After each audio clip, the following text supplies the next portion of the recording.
What's up, guys, and welcome back to another episode of the World's Pink Ward. This time around, with the unscripted version, we're going to be talking about the viewership of Worlds 2025 in comparison with previous years, as well as in comparison with other esports. So, to kick it off, naturally, as we would expect, where we'll start with the viewership is what was the overall viewership count.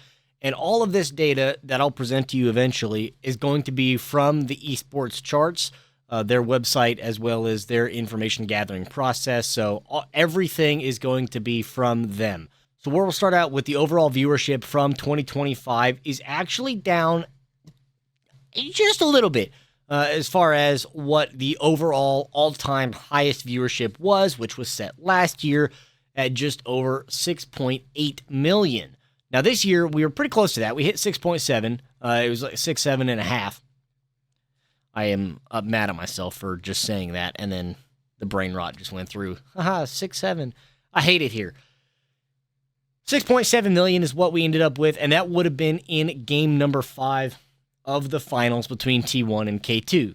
KT. Makes sense, because, yeah, it's the championship series, the championship deciding game. Of course, that's when everybody's going to be there. Not only that, though, it's the time of day that was at. So by the time that Worlds got done, a lot of people in America at that point are starting to wake up. So if they had gone to bed already early, then they could have got up early enough to be able to wake up to watch games potentially 4 and 5.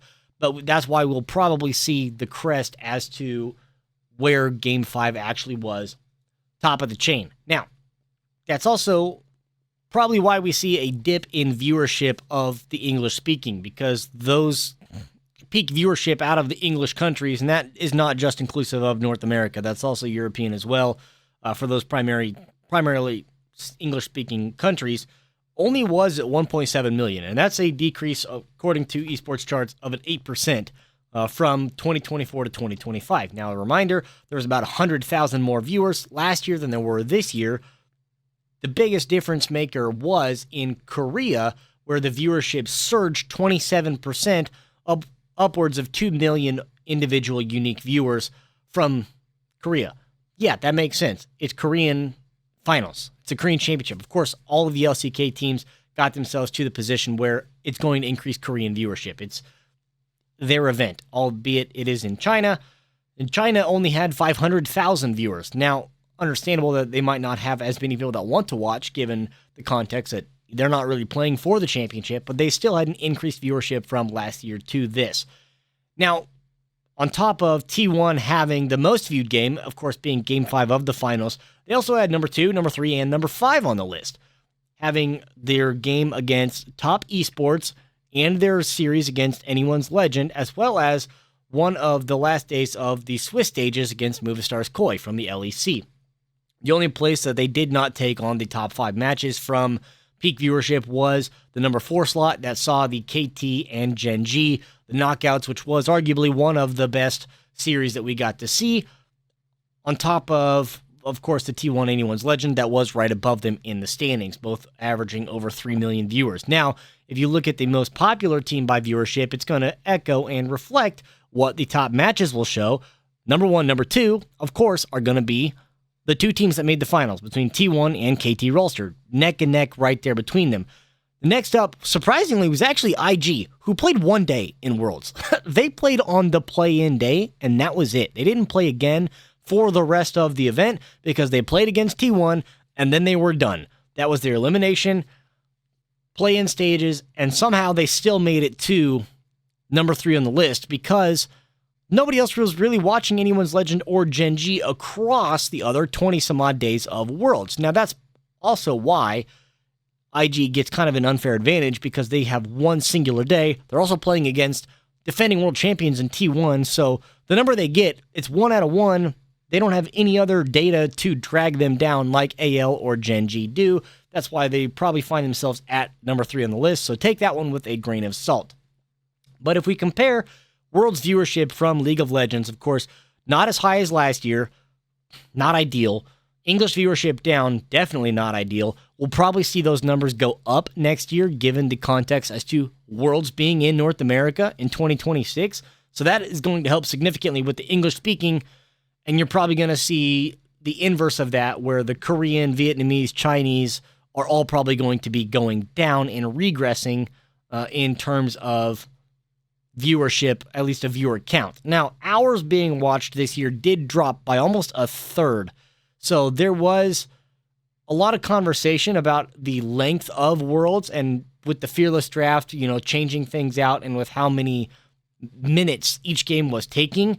But in comparison, the data that I had seen looked like it was really similar to previous Worlds, even with the introduction of Fearless Draft. The game times themselves, the amount of games played, all were relatively close to previous Worlds. So there wasn't much of a difference, but yet having almost a full 30% drop in hours of Worlds watched, you either attribute that to the region that it's in and the lack therein of the European or North American viewership, or you put it in the sense that there wasn't a lot of really compelling storylines outside of somehow T1 is winning and KT Rolster is just getting better as Worlds goes on. There really wasn't a whole lot else besides that. Yeah, top esports choked again.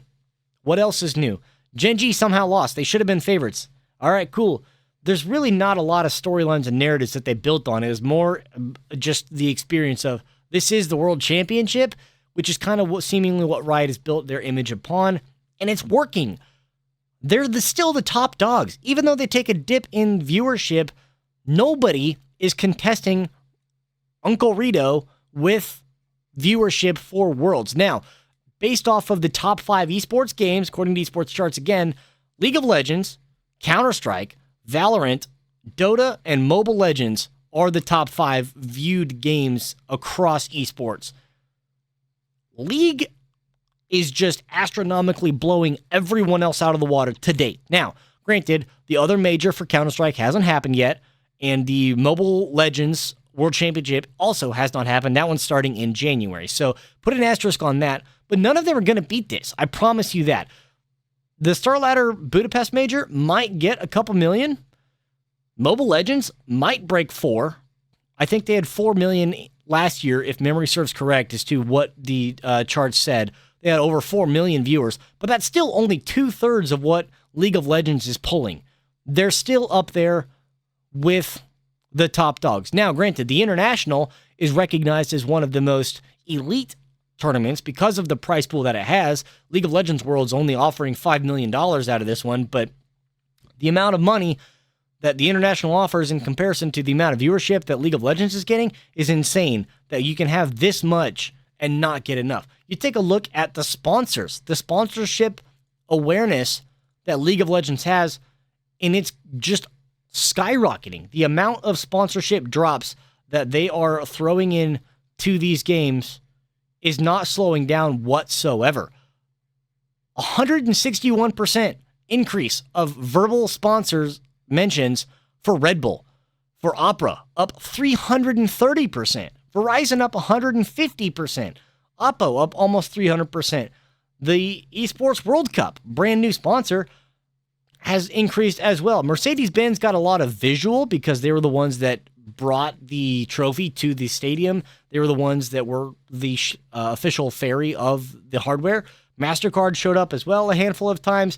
HyperX, Omen, these are the constants that have always been there. There's a lot of visual comparison and visual appearance by these, but the fact of the verbal mentions of these other top dogs that have a metric shitload of money, and we're only still giving $5 million to this one. AWS and Coinbase also showing up. AWS got 1 mention, Coinbase 1 mention as well as a new one, but having the likes of the multi-billion-dollar franchises on here and only offering $5 million for that, it's not enough. And if you want to make a talk and a conversation about a point of where esports and where League of Legends, esports particularly, is going to go, the money in these has to go up. It has to be reflective of how much money is getting put into these events and how much these sponsors are paying for this position. You have 7 million people watching this one, and you're not even giving $1 a viewer? And how does that work out in the sense that there's all of this money backing it, and the players and the teams are not getting the returns on this one. Now we're getting these external introductions of international events, Esports World Cup, but there is a point of contention made between some of the pro personalities of Riot Games and of the League of Legends casters. Of course, a lot of them are independent contractors, so they have the freedom to be able to say and express their opinions on this one, but there's no international presence. There's Worlds, there's MSI, and that's really about it. There's not much more than this. They're trying to integrate some more international gameplay and more international events out of this one, but there's just not enough happening on the international stage for teams to really care about having this or be able to put themselves out there in an image where they're a recognizable brand. And that's also why I think there's part of the structural foundation of esports that is failing, because they just keep doing the same thing over and over again, and not much is changing. And for some reason, with viewership the way that it is, plateauing at Worlds, now taking a little bit of a dip, I'm very interested to see how it fares in 2026 and 2027, where we go from there, because in a primarily English-speaking country where we know that North America is not going to make it to finals, we're lucky if we even make it to knockouts. Viewership for that is going to tank from the English-speaking countries. I guarantee you that. I can promise you that. Quote me on it a year from now. Something has to be done by Riot Games and by these organizations to be able to get and maintain viewers. So that's really all I wanted to point out and to talk about here in this one, is the comparison from A to B to C.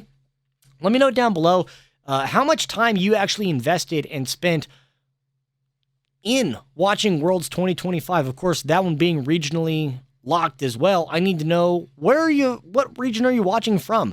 Which data point do you fall underneath? This is very interesting information. Of course, extrapolating a lot of data altogether, you can take a lot of information out of this, but with an asterisk on all of it, because correlation does not necessarily mean causation. So curious what you guys think, how much time you put into watching this one, and what your plans are for watching 2026. Do you plan on watching the VODs? Are we just waiting for the highlights to come out, or are we going to be watching it live?